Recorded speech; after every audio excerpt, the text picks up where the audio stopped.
You to Quinn Wade coming to y'all with a prediction of who to expect to win the Executive of the Year. And this is coming to you on offensive and on YouTube.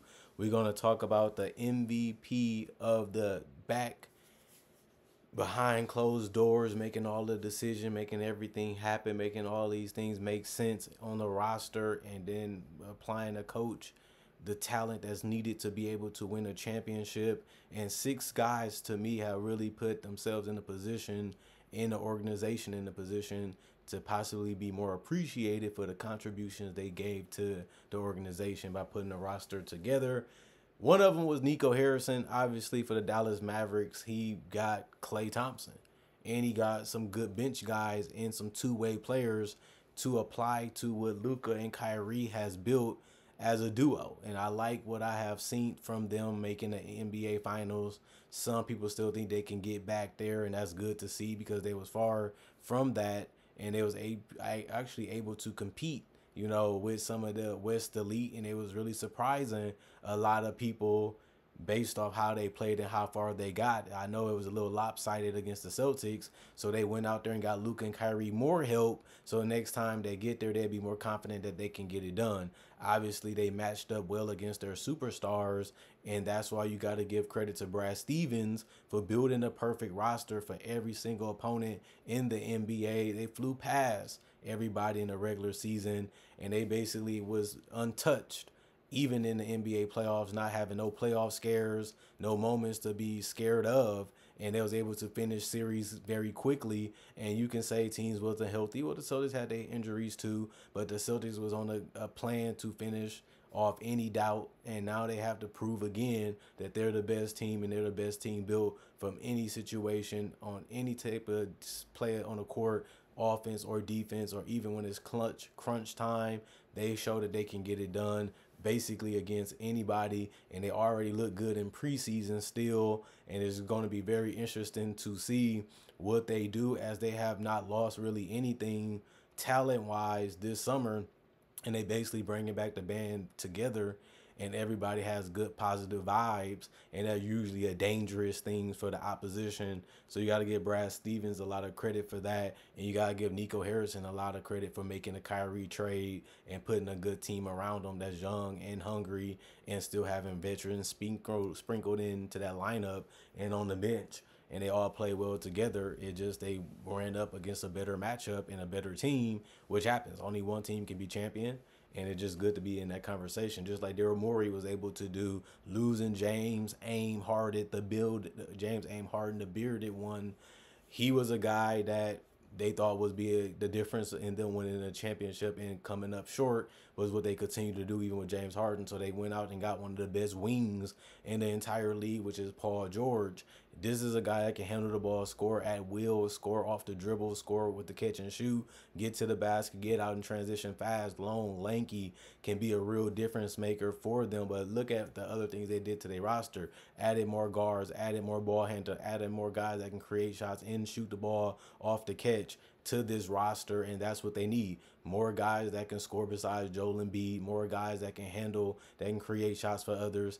And don't forget Tyrese Maxey was a guy they just paid because he's one of the big players in this team, and he can score and he can dominate the ball when he needs to, but he also can play off the ball, and a guy that can really get to the paint and make things happen and be able to get to these shooters some spots where they can play off the ball and be able to put the ball on the floor and get a mid-range or a floater or dump it off for deep catches or just lobs. And I think that that's something they needed: more excitement, more push, more aggroness, more confidence, and just more players that can, do more things on the court than just be slashers and shooters. They have more combo skill players, and I think that you got to give them credit for putting a roster with that on there while still maintaining that it's Embiid's team, especially when he's healthy, but just giving him more options and giving him more guys that can even possibly make his job easier.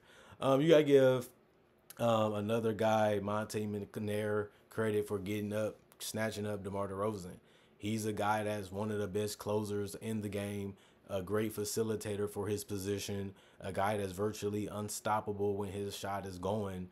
And he's a guy that can get to the basket, get to the free throw line, get out in transition, and be explosive and be really good. I know he's older, but he still did look good in Chicago. And even if he ages well, which he might do because he's not really an injury prone type of guy, at this point, they already have De'Aaron Fox and Sabonis to take a load off of him because this is really their team, and they're just adding DeMar to the formula that's already successful. And they have Keegan Murray, who they drafted. He's a guy that stays out the way, that doesn't really need the ball, but applies a lot of pressure because he can hit the three and he can put the ball on the paint on the floor and get to the paint and be able to dunk the basketball and get to the free throw line a little bit.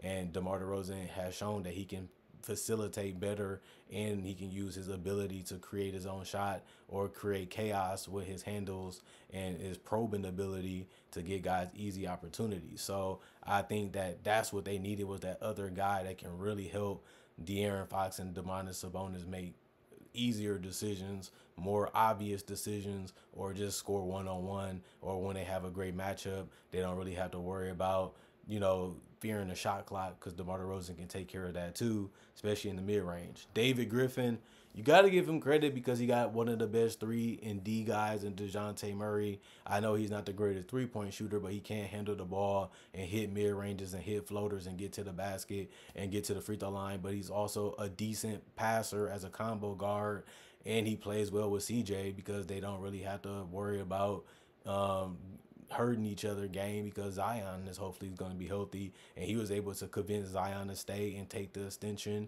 And that's a big part of why they've been a successful team the last couple of years when it comes to making the playoffs as a young team that's hungry.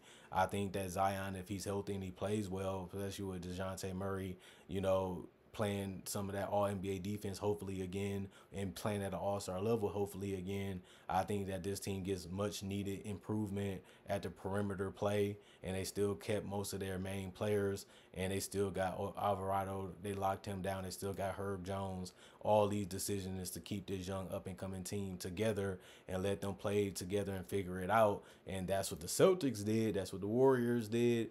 And that's another route that you can take when you're building a roster. And I think that makes a lot of sense. Other than that, I think the other guys have shown that they can build great teams and they can put teams together, but they just didn't do it at a championship level. Some teams are building teams to be consistent playoff teams, and then we'll see what happens.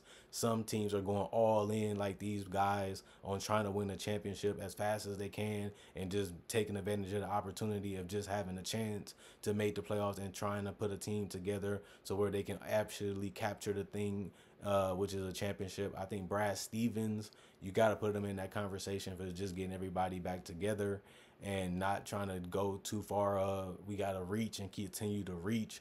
Let's just see what we have and make moves as the season goes on, and let's see what we can do first, and let's see how we go against the best opposition. And I think Leon Rose should get a lot of credit, and I would actually pick him to be executive of the year. That's my decision. That's my number one, is because he made the trade for Mikal Bridges this summer. He made the trade for Karl Anthony Towns this summer. He gave the extension to Jalen Brunson this summer, basically, in a way. And I just feel like he's the guy that's been the most aggressive. He's the guy that's really been the guy that want to prove that he can do whatever he needs and whatever is necessary to be able to put the roster together that they need to be able to compete for a championship. And I think that that's why people are so excited about what the Knicks are about this summer. You guys actually have a chance to possibly win it all.